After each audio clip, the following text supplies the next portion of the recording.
Hi there, I'm Coach Kenneth, and in today's video I'm going to be talking about what's a love language.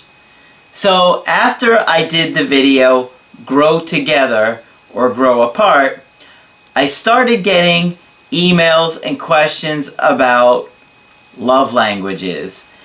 Numerous people asked me to talk a little bit more about it, so I thought I'd put together a video for you guys explaining it a little bit further. The reason that I wanted to do that for you guys is that I'm always looking for ideas and ways to help you guys have healthier, more fulfilling and meaningful relationships. And I'm always looking for ways to give you guys insight and understanding into what to do to make your partner happy, to make yourself happy, happier, and so you guys can learn to communicate what you need and understand what they need better. Because the more you can understand what they need and what you need, and the more you can communicate like an adult with each other, the better chance you are gonna have of making that thing work, because relationships do take work. So I know a lot of you guys come to me about just trying to get an ex back, but I have to stress the importance of making long-lasting changes for yourself. You could go and watch a few of my videos on how to get an ex back and reattract them, but chances are, if you haven't really done the work, you're just going to wind up losing them a couple of months later. I cannot stress this to you guys enough. I don't want you to just put a band-aid on a gunshot wound. I want you to learn real insight, lasting changes. So once you do reattract your ex, you guys wind up having the best relationship you could possibly have. So, here's another way of looking at it. Most people have very few tools in their toolbox to making a relationship last. So, if the only tool that you have is a hammer, everything's going to look like a screw. Obviously, I'm kidding. Everything's going to look like a nail. But that's the way you guys got to look at it. So look at learning about the love languages as more tools in your toolbox. So I got an email here from Benny who says, "Hey Craig, the other day you mentioned love languages.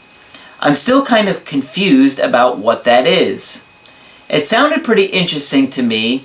Can you please talk a little bit more about them? It kind of got my mind thinking, because when I give my girlfriend gifts, she doesn't seem to appreciate them. The girl I dated before her loved it when I gave her gifts.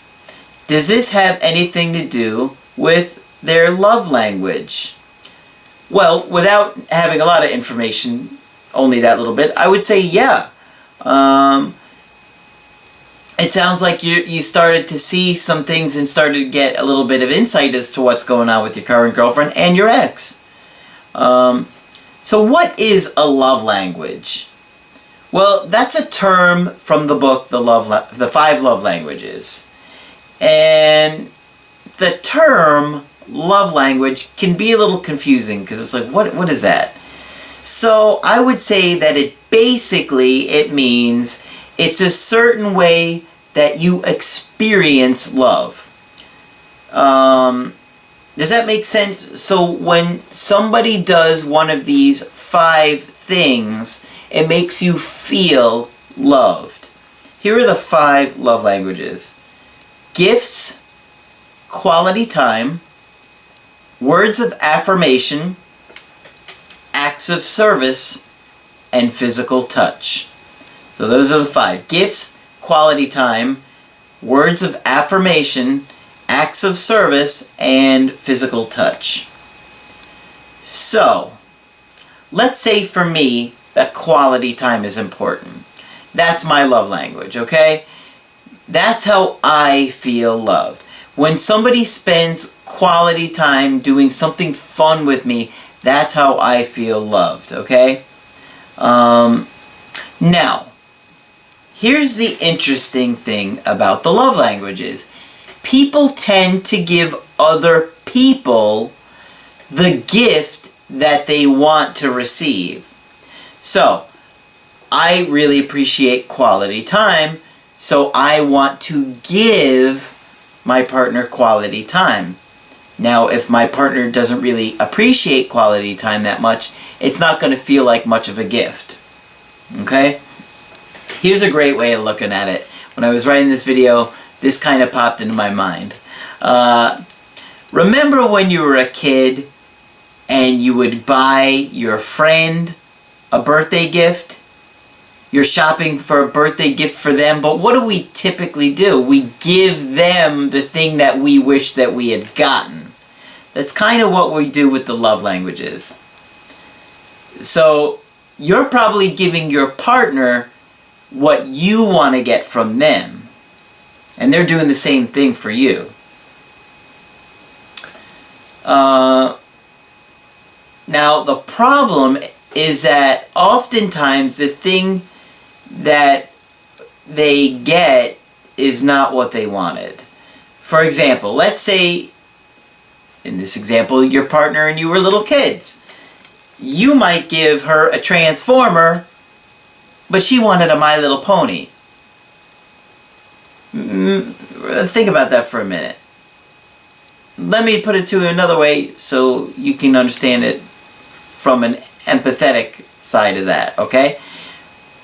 Imagine she gave you a Barbie as a gift, but you wanted a G.I. Joe. You see how that gift you don't really appreciate it? I mean, you're kind of like, thanks, but this isn't what I wanted.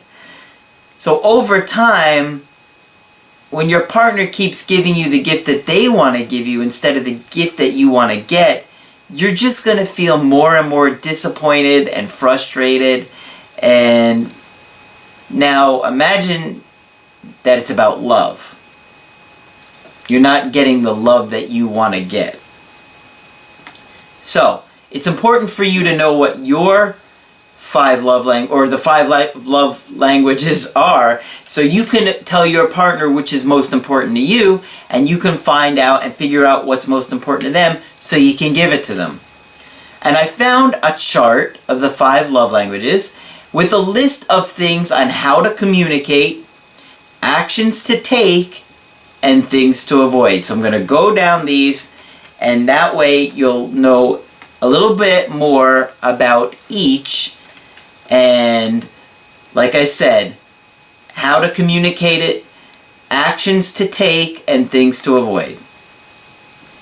So the first one I'm going to talk about is physical touch.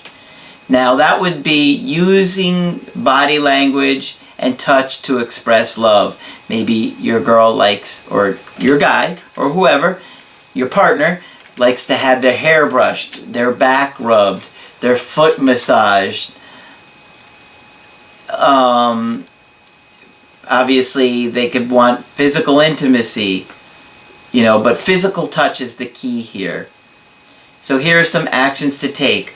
Hugging them, holding their hands, physical affection, regularly physical affection. Massages, make physical intimacy a thoughtful priority. Things to avoid: physical neglect, long stems without intimacy, and receiving affection coldly. Alright, move on to the next one. Giving gifts, or not necessarily giving, because it kind of is about getting too, but gifts. So this would be thoughtfulness, making your spouse a priority. The actions to take here, you want to give thoughtful gifts and gestures. Small things matter in a big way, and you want to express gratitude when receiving gifts. Things to avoid: forgetting special occasions, unenthusiastically giving gifts. So some women get really upset when you forget an anniversary or a birthday. Which I don't know how you guys could possibly forget somebody's birthday, to be honest with you. That's pretty bad. But for them, if that's their love language, that's going to be painful to them. That's going to be a lot worse than somebody else that doesn't have gifts as one of their love languages. Alright. The next one is quality time. This is an uninterrupted and focused conversation with them. One-on-one time is critical. So actions to take. Creating special moments together. Do small things together. Weekend getaways. Things to avoid. Distractions when spending time together. Long stints without one-on-one time. Alright, the next one is acts of service. Use words like I'll help. They want to know that you're partnered with them. You're going to do the things that need to get done with them. Actions to take. Do chores together. Go out of your way to alleviate their daily workload. You want to do small things like take out the trash, mow the lawn, wash the car. Those little things mean a lot to them. That makes them feel loved. Things to avoid. Make the requests of others a priority. So in other words, if your friend says, I need you to take me to the airport, but your partner says, I need you to, I don't know, run this errand, and you make your friend a priority, that's going to hurt them more if that's their act of service. Things to avoid. I just said that. Makes the requests of others a priority. I didn't add this part. Lack of following through on a task. So when they say they want you to do the task and then you don't follow through, it's really upsetting to them.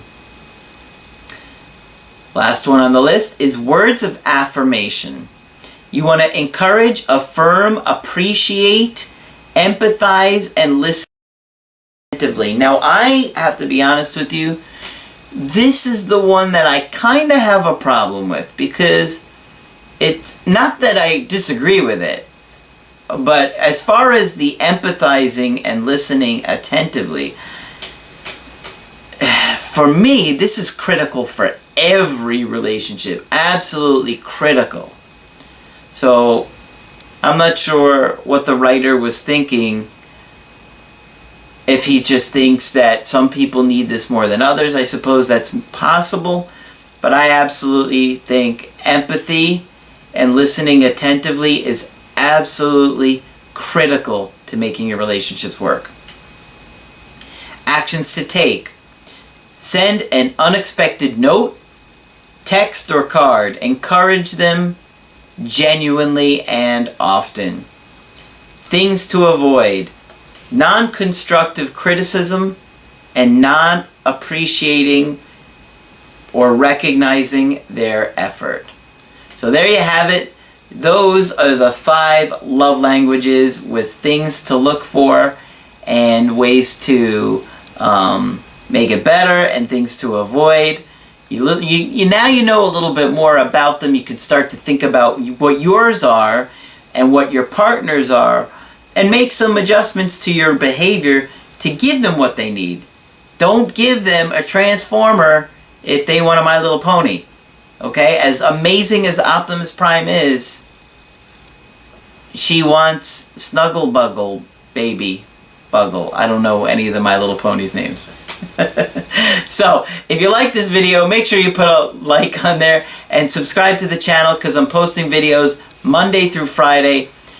If you want to add your comments below, I'd love to read them, and I will definitely get back to you guys when you do add your comments. And when you want my help personally, go to my website, askcraig.net, and sign up for the coaching option that works best for you. I'm Craig Kenneth, and I will talk with you soon.